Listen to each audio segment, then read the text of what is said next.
going to assemble the rods and pistons for the M113k, and I thought I'd show you some of the details about these JE pistons and the powder rods. I got these as a match set from Top End Performance, and the JE piston is a forged piston. It's got coated skirts, and I had them do the dish to a custom depth to give me, I think I ordered 10 or 10 1/4 to 1 compression. And I wanted to make sure that the dish had this racetrack shape like the stock one.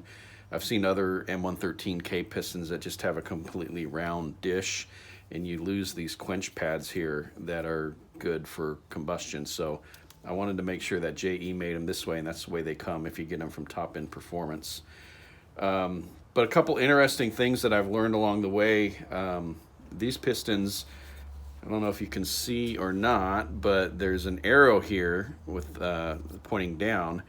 And most of the time when you get a piston, it's going to have an arrow that points forward when you're installing it in the block. But with these, the arrow points in the direction of rotation. And they do that because they have offset pins. I don't know if you can tell from here or not, but this pin is offset to this side, I don't know, probably 10, 20 thousandths.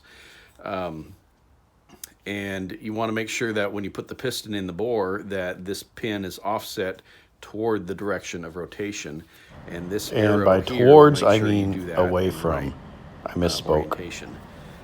Also, if you had a asymmetrical dish where you had different valve reliefs for your intake and your exhaust valves, you would also need to pay attention to the markings that are on the bottom here, because this arrow tells you the direction of the pin offset, but it also tells you which way it should go relative to the intake valve, whether it's away or toward the intake valve. So when this engine gets assembled, with this engine it doesn't matter because the dish is symmetrical, but I'm still going to follow this and put them on the right side. And so I've already marked them, and when this goes in the engine, on the passenger side of the car, the arrows will point up, but on the driver's side of the car, the arrows will point down because that's the direction of rotation. The other interesting thing, if you haven't built a Mercedes before, is the, well, first of all, this is the powder connecting rod I got. It's their X-Beam design, really nice forged rod. Comes with ARP 2000 bolts. I've just been working on getting them loosened and separated.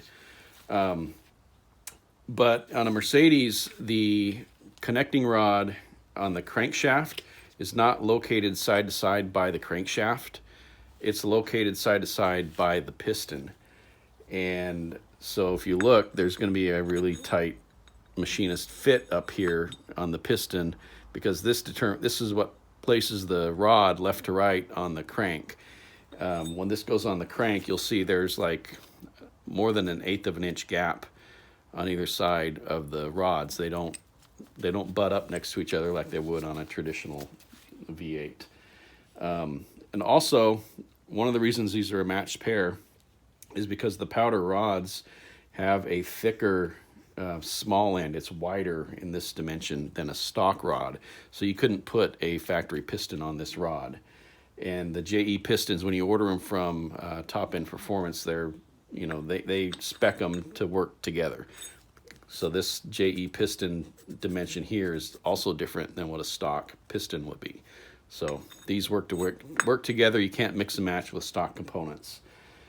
So I'm just going to continue working on cracking these caps off. I'd never done this before, so I'll show you how powder explains to do this, because when you loosen these bolts, these caps are still on there really tight. So let me do that here in just a second.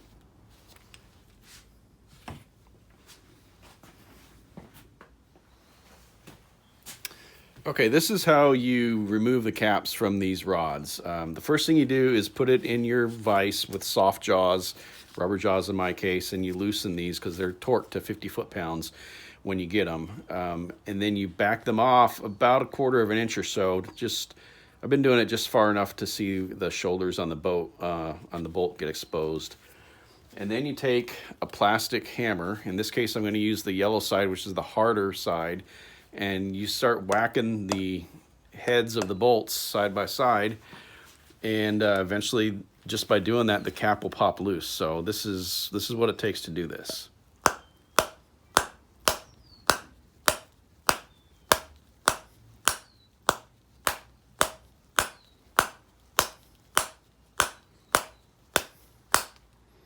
You see how loose they're getting? There we go. When it gets there, it just pops loose. You can hear it, you can feel it, and it's loose. That's it.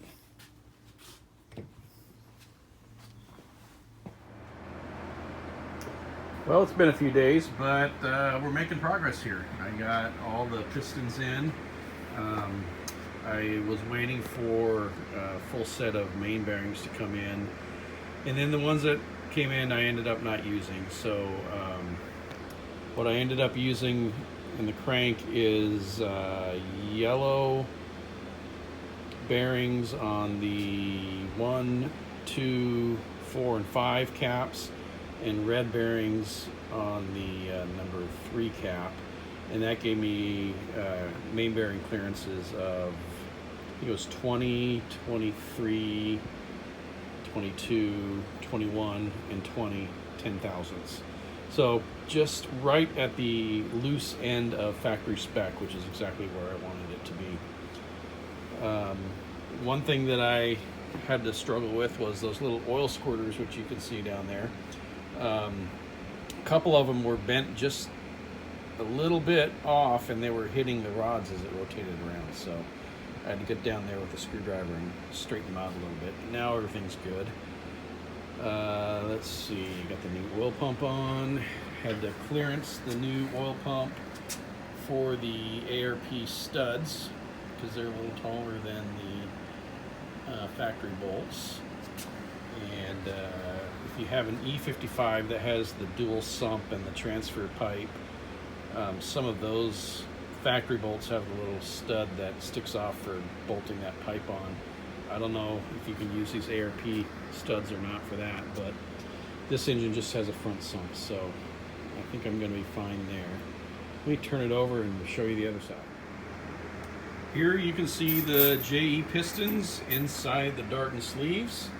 These are the modular integrated deck sleeves that have this portion around here that butts up against the block that has been machined to fit snugly in. So that's kind of a closed deck, not really a closed deck, but it's better than a completely open deck as far as rigidity and strength goes. The pistons are, like I said, JE pistons, and I made sure to get them with the factory style dish that has the quench pads here and here to give better combustion. And then I forget the depth of the dish, but I think it's 10 or 10 1/4 to 1 compression is what we should end up with. So I'm going to keep assembling, and I'll probably get back to you when I have a couple special fabrication projects that are going to come up, like I'm putting the crank trigger on the front of this motor, so I'm going to have to figure out how to mount the sensor for that. That might be interesting. But otherwise, I will just get back with you soon.